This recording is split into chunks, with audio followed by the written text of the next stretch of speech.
Hello, everyone, and welcome to the Priceless podcast.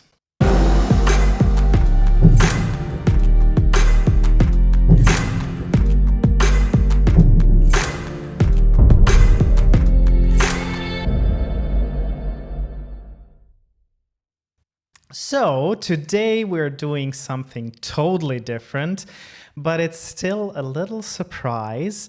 But before we go there, of course, I want to tell you that all the links that are connected to this podcast will be in the podcast description. As well, you can find a very interesting link that I encourage you to visit. And it's a link where you can donate to this podcast and support this work. Of course, if you want to, I'm not going to make you. But today, let's go back to what is awaiting you. And it's something interesting, I hope. I don't know if it will be interesting for me. We'll see. But as you might remember, I talked a few months ago with a very good friend, Carol. Maybe you remember her. And she said that she wants to interview me. And today is the day. So I'm up here. I'm ready to be shot at, luckily just with questions. And Carol is going to take over in a few moments. But before we start, hello, Carol. How are you doing? And thank you for doing this, I guess. Hello, Mihael. I'm absolutely fine. I'm very excited about interviewing you today. The problem is that I know how excited you are, and that's very dangerous with Carol.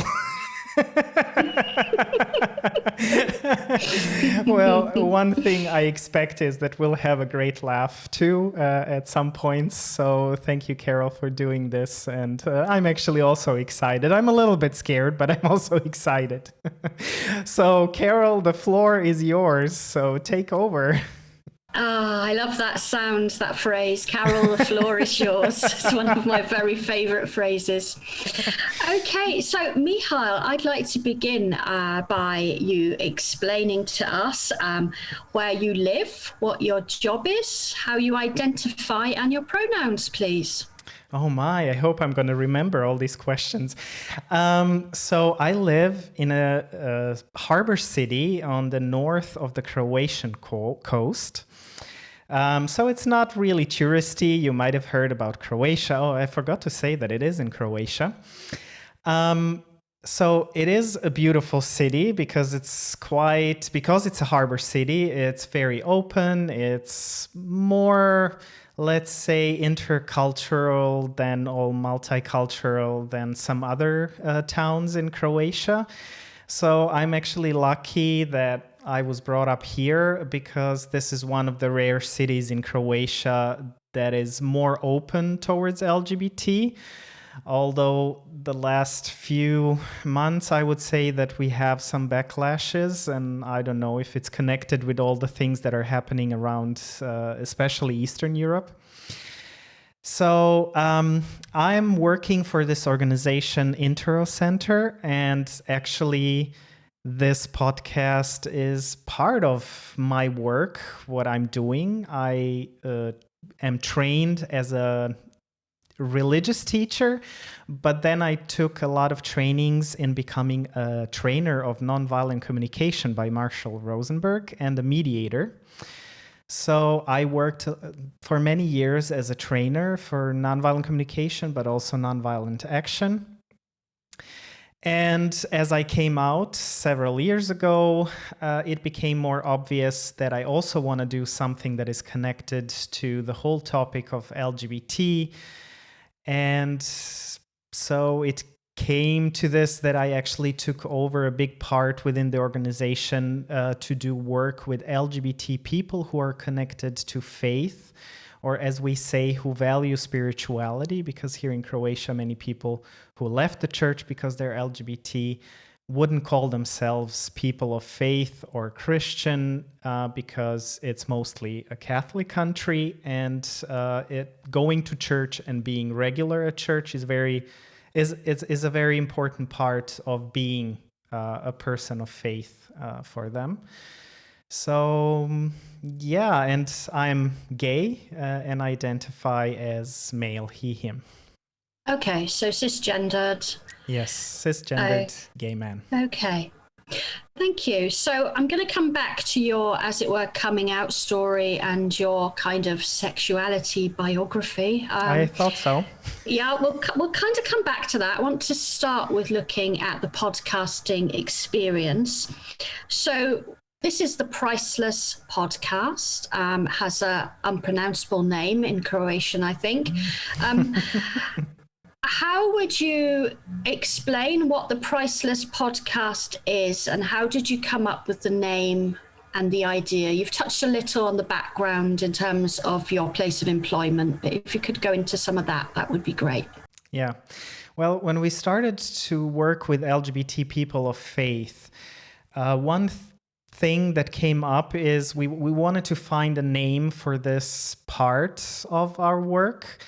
And we actually came up with this name Priceless because it has two meanings. One is that you can't put a price tag on a human's life.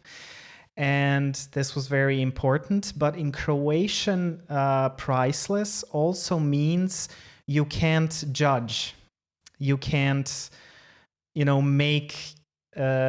make a story up of some person. So it has a double meaning in Croatian. Can you remind me the Croatian word? I know it begins with N. Yes, it's called neprocjenjiva. Yes, told you, unpronounceable. Yeah, so I'm sorry. That's okay. You don't need to apologize for your country's language. But readers, that's far easier, isn't it? Priceless. Yes, or listeners, even. Readers, yes, I guess so. Listeners. Okay, so could you say that again? Neprocjenjiva.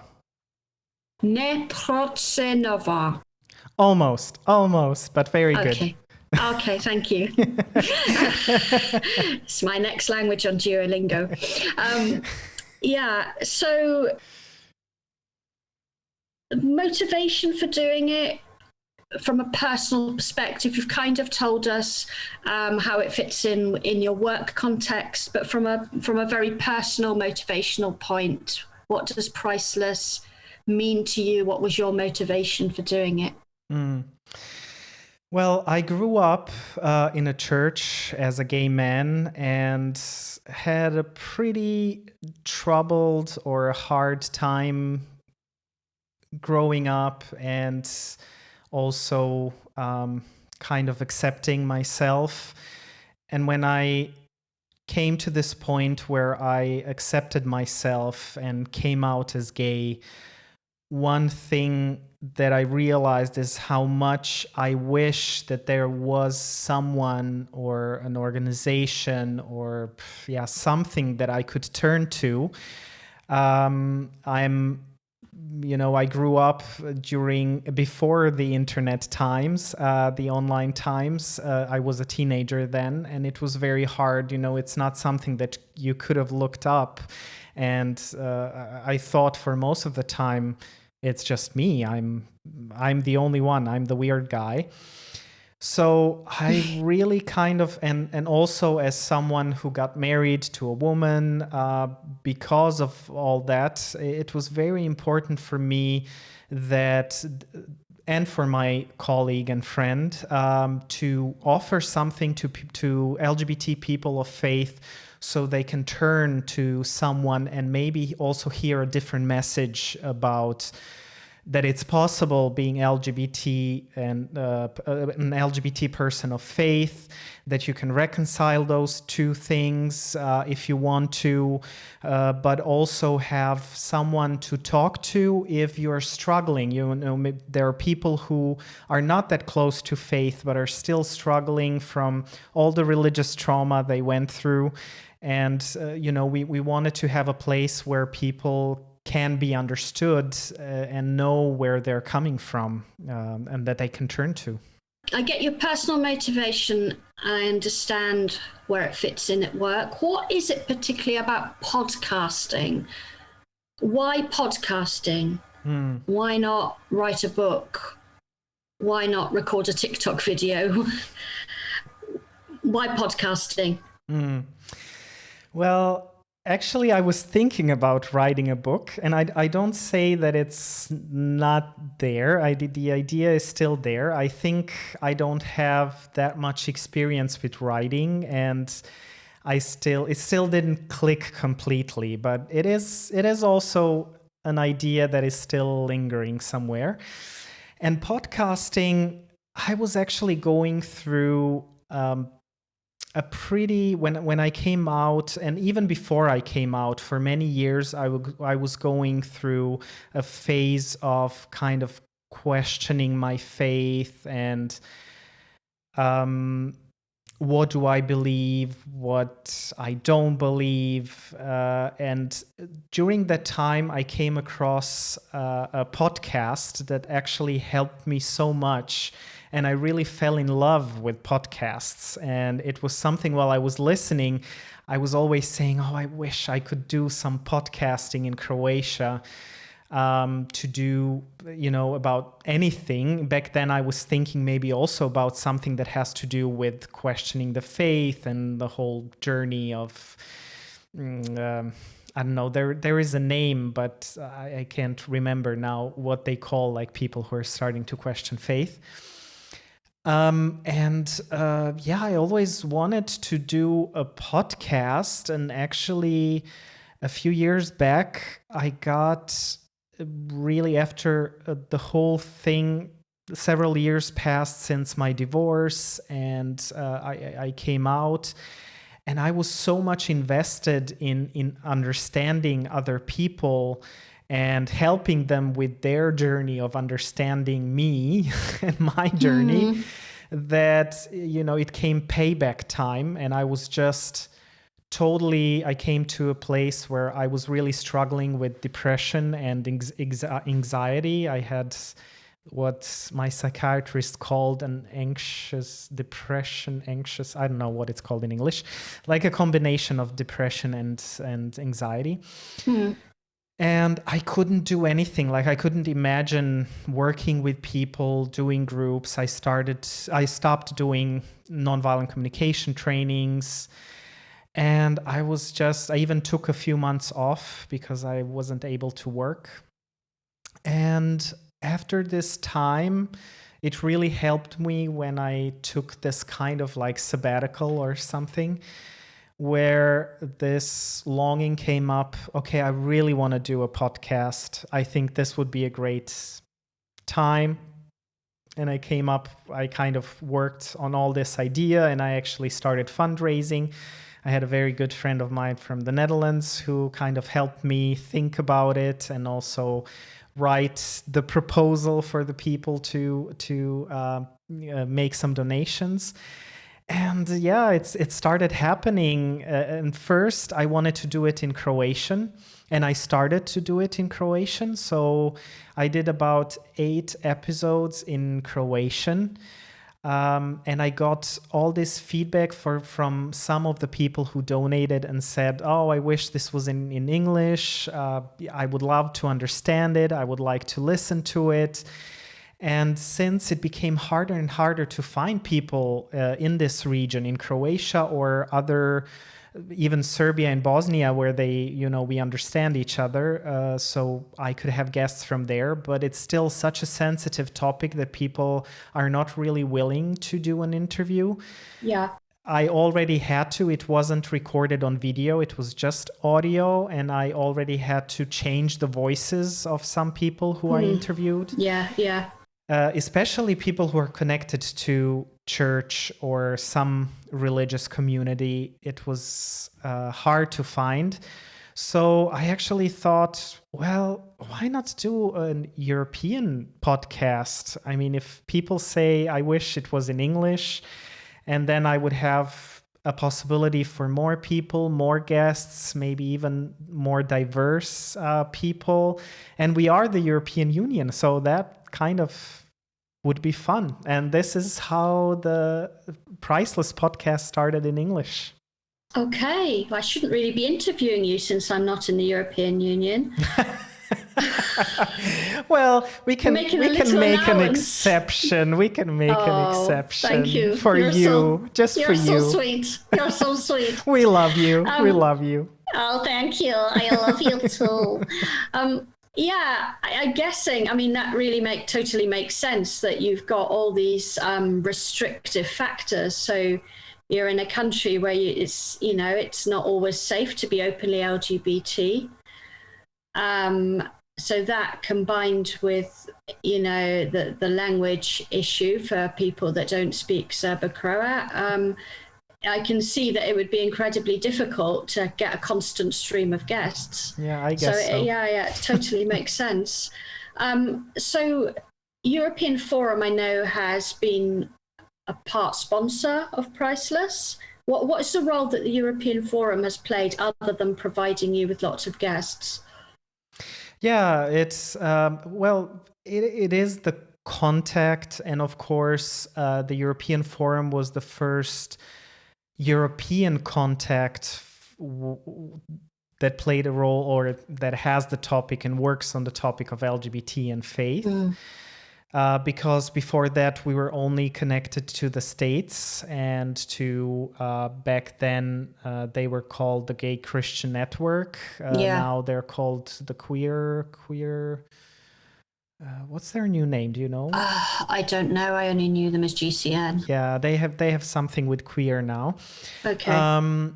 And it was an amazing experience and everything, but still, Europe, being connected to people from Europe, it made much more sense because we do understand each other much better, and the surroundings, although you live in a mostly Anglican country, you do understand, well, Anglicanism is not that far away from Catholicism. We kind of understand a little bit more the context of Europe because we've at least traveled more to different cultures and contexts. No, absolutely. Yeah, and we are closer, and so we heard about the European Forum and came there. So I think it was also personally important, and it played a role in many ways in meeting the person. And at the end, my very good friend of mine that helped me to set all of this up is also part of the European Forum, or going to all the conferences, and we actually met through the European Forum. Yeah. And I started to doing this podcasts, and I also sent the information through the list of the email list of the European Forum. And then the European Forum also said, well, this is something great. Could we partner up and, also fund a part of it? Do it, especially now, there is some money. We don't have this, we are not able to have conferences, and why not invest in something that is useful for both of us? I mean, it's absolutely useful because despite making jokes about Croatian, I actually do speak other languages. I'm not a complete colonial idiot. But I get so much out of your podcasts. I put them on. I have a 45-minute journey to work, and it fits in really well. I get most of one in on the way to work. Just learned so much about different cultures, different situations in different countries. So I totally commend it in as non-biased a way as I can. So my next question is, without mentioning names, what kind of guests are your favorite? Wow, that's a hard question. Well, I guess I don't know if I can say like this kind of person, but I think it's, when there is a click and we can just be relaxed and also laugh, or especially if there is some kind of conversation where we click on some level. If I click with the guest and I get where they're coming from, And yeah, I love the moment when I realize, oh, the guest is now relaxed and we can talk more relaxed. But I realize, with the experience I have now, I mean, it's not like so many years, but it's still some experience. I realize it really depends also, it's partially me, depends how relaxed I can go into the conversation. But I really enjoy when people, one thing I love is the guests who are really open and willing to be vulnerable, and talk about their story, about their personal things. That doesn't mean that they have to be completely open, but just when it's more personal. I love these personal conversations. That's where I feel at home and relaxed, and listen to them and really get into their story. That's what I really enjoy.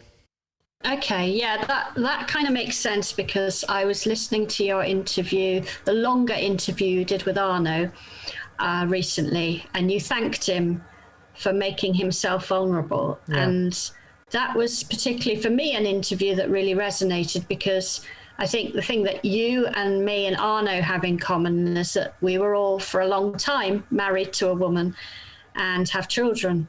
Yeah. And have a completely different experience of being LGBT than many of our brothers and sisters, many of our siblings, I should say, in the European Forum and beyond. It's very, very different. You can't just come out and that's it. It's way more complicated. Yes. So that really resonates with me. The other thing you said, which segues beautifully into this next bit, is that you do enjoy it when you can have some fun and humor with your guests. Yes, definitely. And I think one of the things I most enjoy about listening to your podcast, and I listen to lots of podcasts, it's a genre I really like, something I'd like to get into myself, but it's your voice, Mihael. No. You just have such a cute little voice. Thank you. And I want to say it really reminds me of something, and I'm just going to play a little audio clip. Okay, now I'm scared. Now comes the scary part. Which I'm hoping hasn't disappeared. Yeah, okay, so. Hi-ho, Kermit the Frog here, and today I'm thrilled to announce that starting February 19th, for the first time ever, all 5 seasons of The Muppet Show will be available on Disney+. Yay! Great. So just has this really cute, slightly American accent, and every time I listen to you, Mihael, I think of Kermit. Oh, great, lovely. Which does not make me your Miss Piggy. I'm just saying that now, just putting that out there now. Yeah. So it helps to have a very listenable voice, and you have a lovely personality, but you have a very, very listenable voice. So thank you. And also your podcast's available in audio or video, so if people don't want to look at you, they can just listen to you. That's helpful, isn't it? It is really. I always think it's good to offer listeners a choice. Yeah. It's not that everyone can stand, the looks of me. So yeah, that's a good thing. And that was actually, it's all calculated, all planned very carefully. So, it was all taken into account. Yeah. Yeah, no, it's good for equality and diversity to consider, isn't it? Exactly. Okay, so moving on to maybe slightly more sober material. Tell me about you, a potted biography, your childhood. When did you know you were not like other boys? Did you tell your parents? Were your parents together? Just all that kind of stuff. Well, I grew up in a Baptist church. I was born in Germany, actually, and I'm half German. My mom is German, and my dad was Croatian, or at that time, Yugoslavian. Yugoslavian. Yugoslav. Yugoslavia, please. We're British. Yes, Yugoslavia. Slavia. And I was always a weird kid, actually. When I was growing up, everyone was telling me, oh, yeah, you should have been a girl. You should have been born a girl. Because, oh my goodness. Yeah, because I was kind of like always shy and, like a kind child. And therefore all girls are shy. Well, that's the idea, unfortunately, the patriarchal things that are out there. So, I was, I rather played with girls. I liked girl toys rather than boy toys. And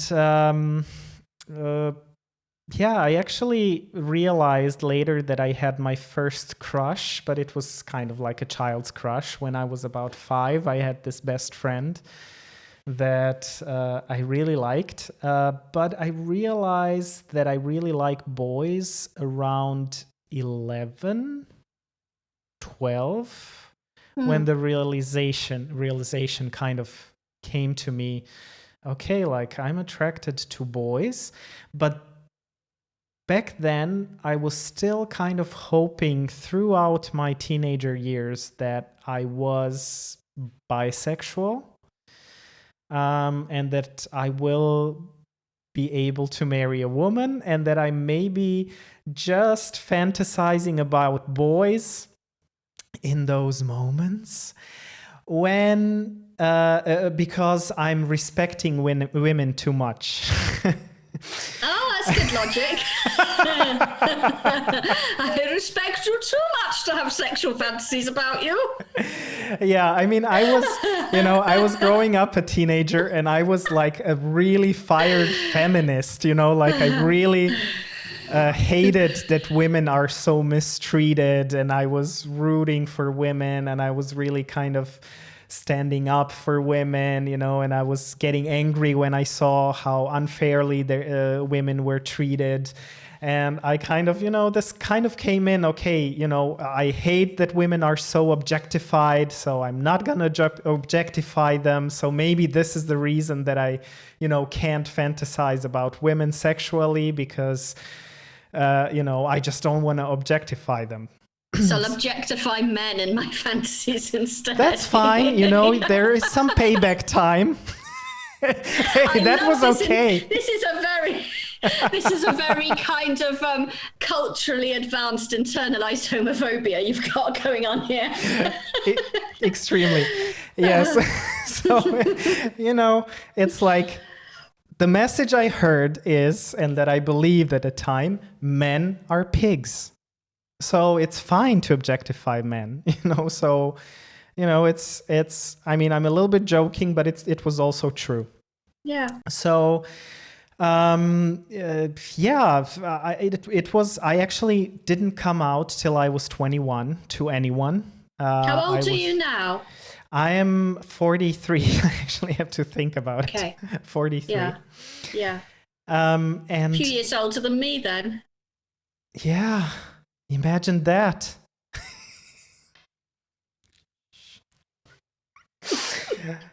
Not a word. Yeah. So I actually came out when I was 21, and before that, I was so scared that anyone would find out. First of all, one thing happened where I was at the table with my parents, and I know that my dad, he didn't really know what he was saying, and I don't even remember what the context was and why he said it back then. But I just remember him quoting what so many people would say, like all the fags should be put on an island and burned, So that was the first thing that kind of told me, okay, you cannot say anything. That's it. And then later, I was about 15 or 16, and we were at the church at a youth meeting, and we had someone who was talking to us about sexuality. Well, he was mostly talking about sex. He didn't talk about different sexualities, just about, sexuality as a normal thing, but yada, yada, yada, all the stories and being pure and things like that. But at the end, I somehow managed to get some courage to take courage and ask the question, what would you do if someone would come through the door and say, hey, hello, I'm gay?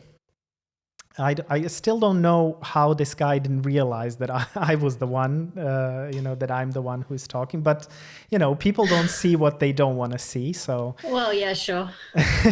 yeah. And he actually answered to this question, at least that's how I remember it, is that he, without thinking, he just said, I would tell him, go away from me, Satan. Oh. And so this was the second thing that happened to me where I said, okay, whatever you do, you can't tell anyone ever. So this my goodness. Was it like, could be your new name, couldn't it? Mihael Satan. Yeah. Well, I wish I looked a little bit like Satan, at least about like this one from the series Lucifer. He's quite handsome. You can joke. Okay. Yeah.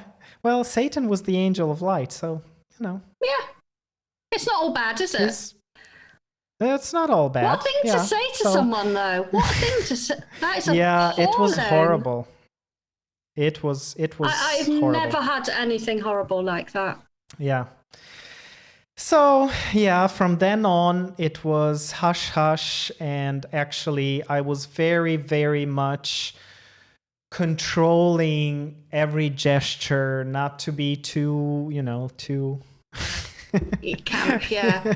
Limp-wristed. Yes. Were you doing that walk like a man thing that they teach people at camps? I don't know. I don't think I took it to that extreme. Okay. But I was aware. I was mostly aware of things I was doing. I was very scared about how I was coming across, and it was always somewhere on my mind. At least, even if I would talk to my friends, at some time, at some point, if I did, oh, never mind, I was like, oh, was this too gay? Like there was always this moment where this thought came up. And of course, I had to control wherever I look. If a hot guy came by, it was very important that nobody sees me and that I don't look after this guy or don't look at him in a certain way. And so, it was also the things I was saying. If there was a topic on LGBT, I would mostly be very quiet. I wouldn't engage, that I don't say anything that someone might think that I'm gay or something. So, it was hard. And then at night, it was a lot of crying and praying the gay away. So it was a lot of doing reparative therapy to myself. And sometimes it got really nasty because I also got a lot into self-harming, not really cutting myself or any visible harm, but I would be hitting myself, hitting my head against the wall. And, I used to do that. Like I could knock some sense into myself. It was, and also trying to hurt myself with the worst words that I could think of myself to kind of put myself down. In Croatian? In Croatian, yes. Sometimes in German, Okay. Yeah, it helped that I was bilingual, and then I learned English, and then I had 3 languages, so it was a huge bag of insults that I could pull from. A very heavy suitcase full. It was. Wow. So you said you grew up Baptist, which is minority. Yes. Church in Croatia. Yes. What's your church history? What happened to you as you you knew from quite an early age that you were different. How did that interact with church life? Did you stop going to church, or what happened? During my teenage years, I was probably the most active churchgoer there is in the world. Okay. Yeah, just to suppress it. Yeah. I think it was a compensation, compensating for, because I thought I'm so bad. I have to be the best person that I can be, the best Christian that I can be. It's almost like self-atonement theory, isn't it? I will atone for my queerness by being very pious and 24/7 involved in church. Yeah, exactly. And there was almost nothing that happened in church where I was not involved. So there were just three, sorry. So one thing was I was not preaching. Mm-hmm. The second thing was I was not part of the elders. I never became an elder. And the third thing is I was not involved in women's meetings. I was going to say, ladies' breakfasts. Yes. So these were the three things. You do. Yeah. So I did youth work. I did children's work. I was part of the choir. I was leading worship. I cleaned the toilets. I cleaned the toilets. I was always part of the big cleaning things. I organized conferences. I organized whatever there was to organize. I think you're an egomaniac. Yeah. I was even writing for our kind of church bulletin. Oh my God. People got so bored of you. Yeah. Oh, it's Mihael again. Who is doing this? Oh, Mihael again, of course. So from now on, if anyone in a church is doing too much, should we automatically assume they're LGBT? I think you should. Yeah, because I was one of those as well. Or there is another reason for compensating, But there is some low self-esteem involved, I think. Yeah, sure. Could be, yeah, probably.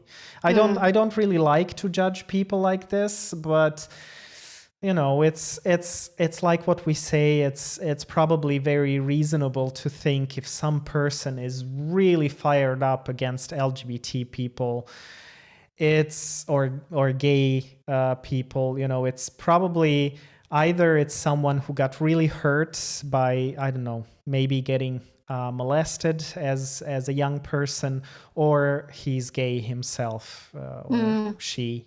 But unfortunately, it's more men than women. So, this is something that our experience taught us. So, yeah, it could be. Yeah. It could be. Yeah. Yeah, no, it's an element of methinks he doth protesteth too much in lots of people who are very anti. Yes. I always think of the American Beauty film with the military dad next door. Yes. Just classic example. Yeah. Yeah. So, what's your church life now? How do you engage in worship now? Well, the thing is, I actually went into a process of just disintegrating my faith. And I am at the point where I don't really identify as a person of faith or Christian, although, it has something. It is a realm that is very known to me, and I feel comfortable with. I don't have a problem, or I don't judge people who are people of faith. So yeah, I don't know. I probably, I'm more agnostic at this point. But at just one point I decided not to be labeled because I don't know, and I don't care at this point. I think it was a process where I also kind of felt a lot really left alone by God. And as some say, I put out a few fleeces Yeah. like Gideon. Yeah. But yeah, nothing came. So I realized, okay, even if there is a God at this point, it's maybe nothing important. Or if there is a God, he just doesn't get involved in my life or whatever. So I came to the point where I got really tired running after God, because that's how I felt. Yeah. Really Yeah. running, searching for him. And I came to the point where I said, okay, God, if you exist and if I'm important to you, now it's your turn. So search for me. For now, I don't really believe that you exist. I don't say that you do, that you don't. But if you do, well, then Google you. Google, yeah. Google me and make an appointment for an interview. Come on my podcast. Come on my podcast, I'm ready. I have a few good questions for you. I think that, I mean, certainly the podcast is a massive blessing. So it feels to me that if there is a God, then their hand is definitely in it. I totally get where you're coming from. I suppose I've never had a crisis of faith, but I wasn't brought up in the church. I made a conscious decision on reading the New Testament at 17, but I totally dislike the whole church life thing, the church community stuff. I'm actually now in a church in Edinburgh, which is fabulous. But prior to that, I got so burnt, so disillusioned, so damaged. The worst things that have happened to me have all happened within a church context. Yeah. That the thought of being back in that environment where you go to endless meetings, which are purely about serving people that are already in the church anyway. So it's just feels like some great big massive energy time suck. I don't want to get back into that. The place I'm worshipping at now, they do genuinely do a lot of things in the community that has nothing to do with whether people identify as Christian or not, and there's no leaflets attached. You know, we are doing this voluntary work. Have a leaflet. Well, the funny thing is, you know, although I don't identify as a Christian, I actually am part of a church, and it's a really small Lutheran church. That, you know, I was involved in actually starting here in our city again. I mean, it was existent before, but because there are not enough people, it was non-existent for a few years. But my a really close friend of mine, she's a pastor, and she really longed for having this church, and she's very LGBT friendly. So me and my friend, colleague, you know her, Neda, we both kind of talked to her and we said, you know, we don't want to make you do this, but we are here and we want to support you if you want to start this church, because there are so many people who are hurt, and it would be great to have a church where people are just welcome as they are, you know, if they're LGBT, if they're divorced, if they're, you know, even atheist and just want to come and just stay come here. And sit. You don't have to sing. You don't have to sing anything. You don't have to say anything. Just come and sit and have a roof over your head and comfort of human beings around you. Yeah, absolutely. Exactly. And that's one thing that I think could be a really strong thing for a church, because you have a community that could catch people who are alone, who have no one, who maybe have problems with making contacts with other people and get to know other people because they're introverted or wherever, that they can just fit in. But at the same time, you just have to stop harassing those people, you know, just leave them be and give them time, give them the space, and just let them be whatever they are and however they feel. And it's okay. And so I'm part of this church, you know, I'm even a member, but, you know, they know that I'm agnostic at this point, and they don't care, you know, they say it's fine, it's okay, what's the problem? So well, exactly. And you don't know what's going on in anyone's heart, do you? Exactly. It says in the Bible, not all those that say Lord, Lord will, you know, ascend into heaven. So it's so is it like, I mean, when you see these little tin shacks that are Lutheran churches, I love these. They're almost Scandinavian, but I've seen some in other countries as well. It's like a little painted white or green, like an extended garage with a pointy roof, and it's a Lutheran church, and it's really simple inside. I love that kind of thing. Is it like that or not? Unfortunately not. we are actually renting the space I'm working at and where I'm recording is actually a combined space where we are sharing the costs between the Lutheran Church and us. So it's just a rented space in the center of But that's amazing. That's so amazing. Yeah, because one thing when we started this church, one thing we thought, there is always one thing that happens within a church, and that is that people get burnt out very quickly, if they do all the work. So one idea like you.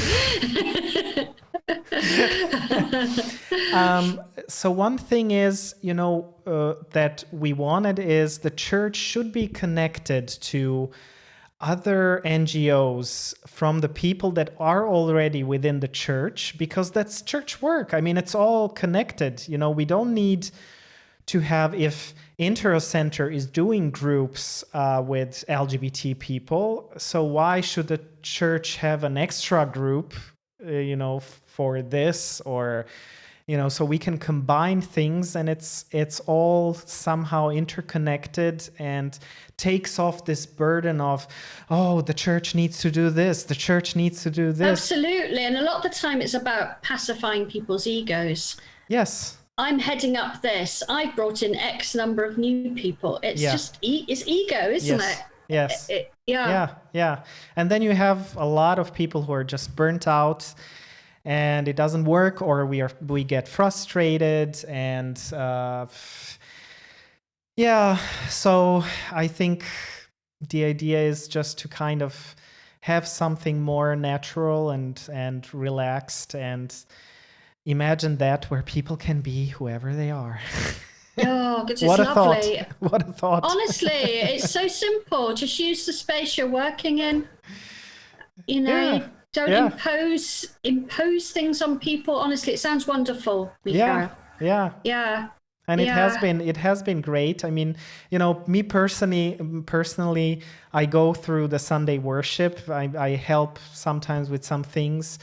It's not something that appeals to me at this point. But, I'm always looking forward just to the time after, and where we talk. Sometimes, because we are a small community, we tried before the Corona time, we tried to have lunch all together for one Sunday a month. Yeah. And this is kind of great, just being friends and community. Yeah. You could have a little guest speaker from the UK. Sure, people are welcome. Yeah, you can come. I'll bring my sleeping bag and I'll sleep in the office. We have a couch here. We have a couch. Ooh. I hope it's sanitized. We'll sanitize it just before. We have a sanitation spray, so it'll be fine.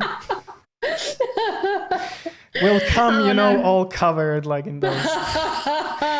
It sounds fantastic. And we'll spray you together with the couch. Oh, thank you. Sanctified by anti-vax spray. Safety first. You know what? Have you ever been or heard of something called The Gathering? Yes. Yeah, there was I went to one in Southampton. So for listeners who are not au fait with this concept, excuse me, gathering is like an assembly for people that like the idea of church but don't have faith, or they used to go to church and they don't believe anymore. And I went to one, and I have to say it was one of the most bizarre experiences of my life. They'd rented a school hall of a local school, and plastic chairs lined up in rows, bad coffee and bad tea at the back of the room. Someone had brought in plants to sell from their allotment. It was in every sense like your typical evangelical church. But I went in and there was, for some reason, an American lady leading it, even though it was in the UK. And she said, "We're going to begin our service today with the mashed potato." And they played the mashed potato song and you all had to dance to the mashed potato. And then they had a guy from the university gave a talk on astrophysics for about 40 minutes, and it was so boring. And after the talk, the guy next to me, he was like, "I'm going to be uncharacteristically uncharitable." That's fine. He was a bit weird and geeky. and the American lady at the front said, "We're now going to sing Africa by Total, one of my favorite songs." And the guy next to me said, "Oh, this is really hard to sing. It goes up and down the octaves." And I started singing it, and do you know what? He was right. It's really hard to sing because it goes da da da da da da da da da da da. And it was so hard to sing. Yeah. And then afterwards, they were all nagging at me to come again and please have another bad instant coffee in a polystyrene cup. And it was exactly like church without God. Yeah. Never again. I would never go back. It was awful. Not because God wasn't there. Oh, gosh, that's awful, isn't it? It was partly bad because God wasn't there, but it was mainly bad because it was a lot of people. It was like an empty husk. They were trying to do something, but there didn't seem to be actually any sense of community there. It was just weird. Anyway, I just wanted to share that with you, that what you're doing sounds lovely and amazing. So, and that was awful. Yeah. So, yeah. But, I think that many people are missing, the community when it comes to church and after church. And that's probably the only thing, when I listened to this podcast, the Liturgist podcast was one of the first podcasts I started to listen, and is really great because they're coming from this place of having people who they were all part of a church, but some of them are now agnostic, some atheists. One was atheist and kind of became a Christian again, but with a lot of health, for me at least. So one woman was saying once, one thing that I miss, and that's where I realized, okay, that's the part of church that I miss, is when I'm going with my kids to church, there's probably going to be an old lady that's going to come up to my girls and say, "Hi, girls," and take some sweets out of her bag and give it to my daughters. Like that won't happen to you anywhere else, if you go to a concert or somewhere. And you have all these generations, it's not just people who have the same, when you have friends, you mostly meet with people where you have some common things that you, either topics or life experiences or whatever. But in church, it's just like all these different people that come together, and you agree with some, you disagree with some. But the question is, could it be a little bit nicer with what if I disagree with the things that are being said from up front? Can we be more gracious about that and get into conversation without taboos? And absolutely. Yeah. There's that idea that celebrating humanity is somehow pagan or atheist, and it's not. Celebrating humanity to me is godly, and that's that place I went to. It had all the worst bits of church in it. That sitting on horrible seats, having a bad version of something that could be nice, like coffee, doing everything on the cheap, being coercive towards people. It neither had spirituality nor humanity. It was just that it was horrible.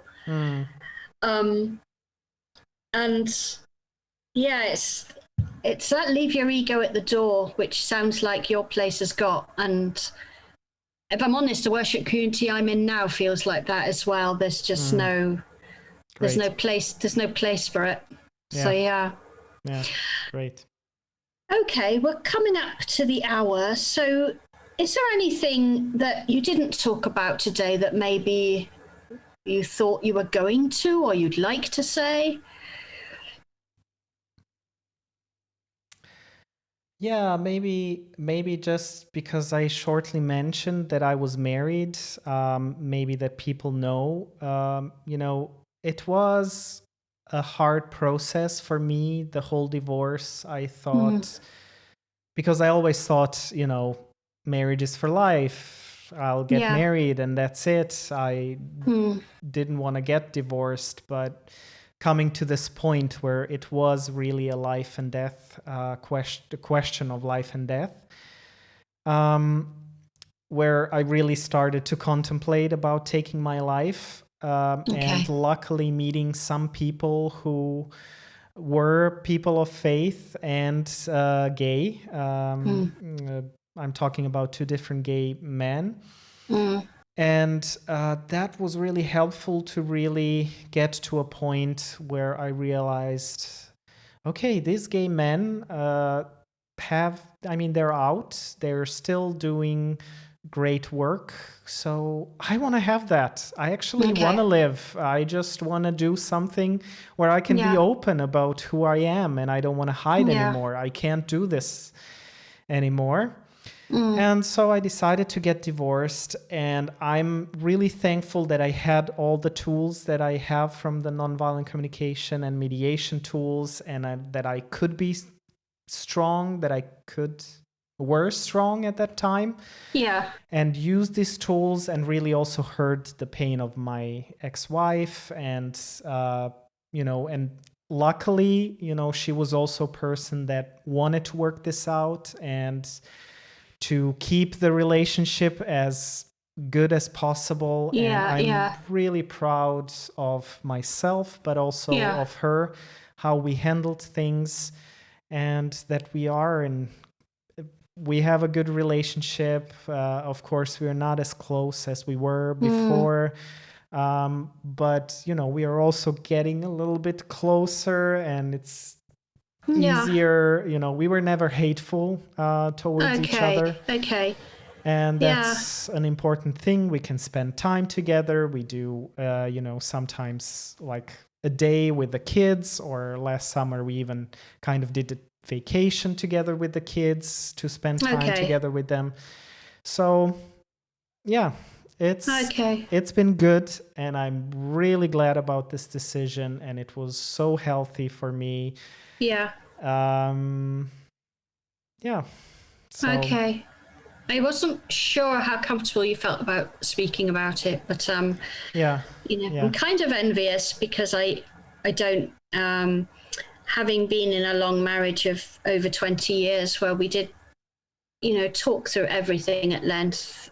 It was one of the things personally I found difficult, was how little he understood how I had to do this, or I was going to take my own life. That was a trajectory, as I'm sure you were on as well, where you're just, first your head is in a mess, and then my body started giving up on me. And I know that was a phrase Arno used. I was just having panic attacks and falling over in the street. And I know that I've done the right thing, as you do. Yeah. But it's a very, very difficult process, and not one that is often talked about. So I do appreciate you sharing that.